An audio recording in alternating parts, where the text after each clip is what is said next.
হঠাৎ দেখলেন এক নুরানি চেহারা, পাগড়িওয়ালা, দাড়িওয়ালা, বগলে আল কোরআন, হাতে তরবারি নয় তসবিহ নিয়ে দিল্লির দিকে রওনা হয়ে গেছে।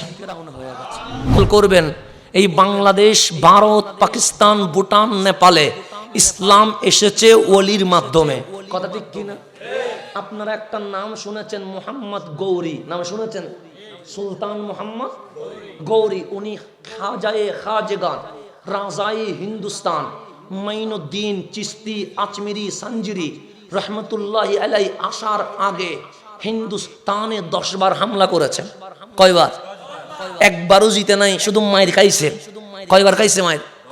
তখন আমার খাজায়ে আজমির আসে, মোহাম্মদ গৌরীর কথা বলছি, 10 বার মায়ের খায়া রক্তে লাল হইয়া সিদ্ধান্ত নিলেন বারবার হামলা করি।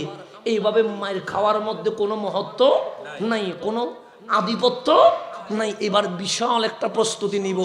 তখন হিন্দুস্তানের রাজার নাম ছিল পৃথ্বীরাজ, বড় শক্তিশালী ছিল, তার বাহিনী বড় বড় ক্যাপাসিটিওয়ালা ছিল।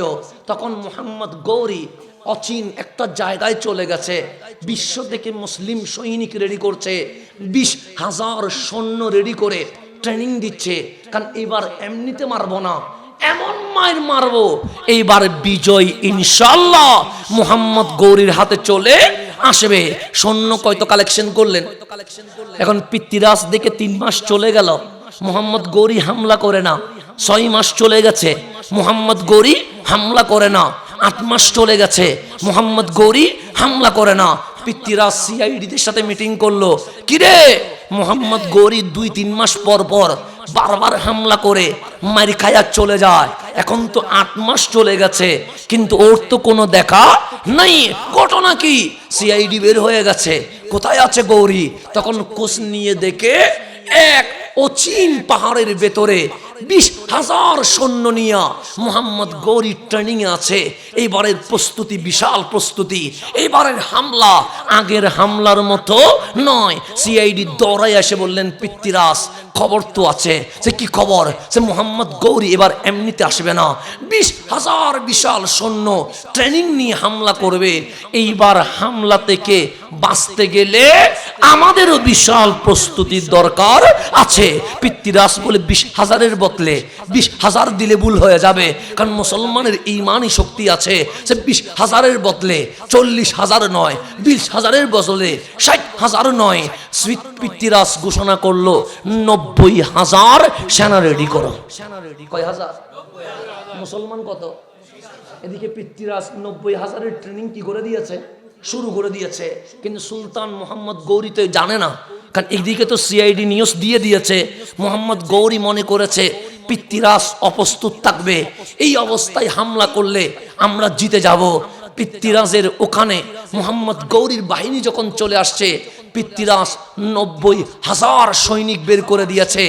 1 ঘন্টার ভিতরে 90,000 পৃথ্বীরাজের সৈনিকের সামনে 20,000 মুসলিম সৈনিক পরাজিত হয়ে গেছে।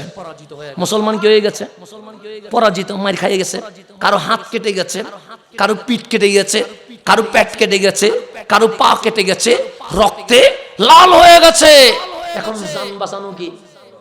সবাই ফালানো শুরু করছে। কে? মুসলমানে ফালা। যারা ফালানোর কথা ফালাচ্ছে কারা? মুসলমান। কয় হাজার? 20,000 যখন দিল্লি ছেড়ে পালিয়ে চলে যাচ্ছে, হঠাৎ দেখলেন এক নুরানি চেহারা, পাগড়িওয়ালা, দাড়িওয়ালা, বগলে আল কোরআন, হাতে তরবারি নয় তসবিহ নিয়ে দিল্লির দিকে রওনা হয়ে গেছে। কয়জন? হাতে কি তরবারি আসেনি? অস্ত্র আসেনি? বোমা আসেনি? একজন ঢুকতেছে কোথা? দিল্লিতে। এখন পাগড়ি যখন আছে, দাড়ি যখন আছে, তসবিহ যখন আছে, কোরআন যখন আছে, তাহলে মুসলিম, এতে কোনো সন্দেহ আছে? 20,000 সৈন্য থেমে গেলেন, তাক দিয়ে বললেন, ইয়া রাজুল কম, এই পুরুষ দাঁড়াও, আইনা তাযহাব, যাচ্ছেন কই?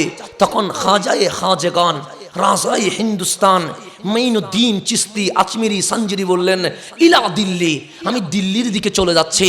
সবাই বললেন যাইও না যাইও না। সে কেন, কি হয়েছে? সে আমাদের বডির দিকে তাকাও। খাজা আজমির তাকায়া বললেন কি হলো? সে গায়ে রক্ত দেখতে পাচ্ছ? সে হ্যাঁ দেখতে পাচ্ছি। সে মার খেয়েছো? সে হ্যাঁ। সে কি হলো? সে আমরা সুলতান মোহাম্মদ গৌরীর সৈনিক, তারপর সে 20,000 সৈন্য নিয়ে দিল্লিতে ঢুকলাম।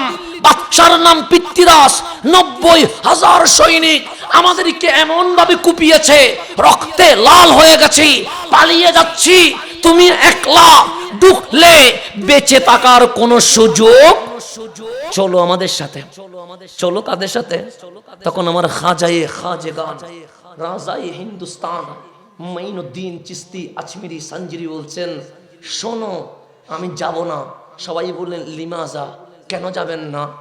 তোমরা পালিয়ে যাচ্ছ তরবারির ভয়ে, আর আমি হিন্দুস্তানে ঢুকছি আমার নবীর হুকুমে।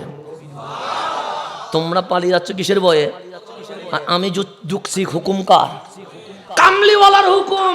ওই হুকুম যখন জুটে যায়, তরবারি নয়, বোমা নয়, ঈমানের পাওয়ারে হিন্দুস্তানে ঈমানের নূর ছড়িয়ে পড়বে। আসলেন একলা, আসলেন কত? ঢুকলেন একলা।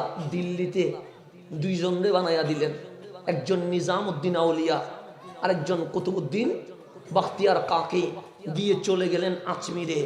আসলেন একলা। যেদিন ইন্তেকাল করলেন, জানাজার নামাজের 90 লক্ষ মুসল্লি দাঁড় করাই দিয়েছেন।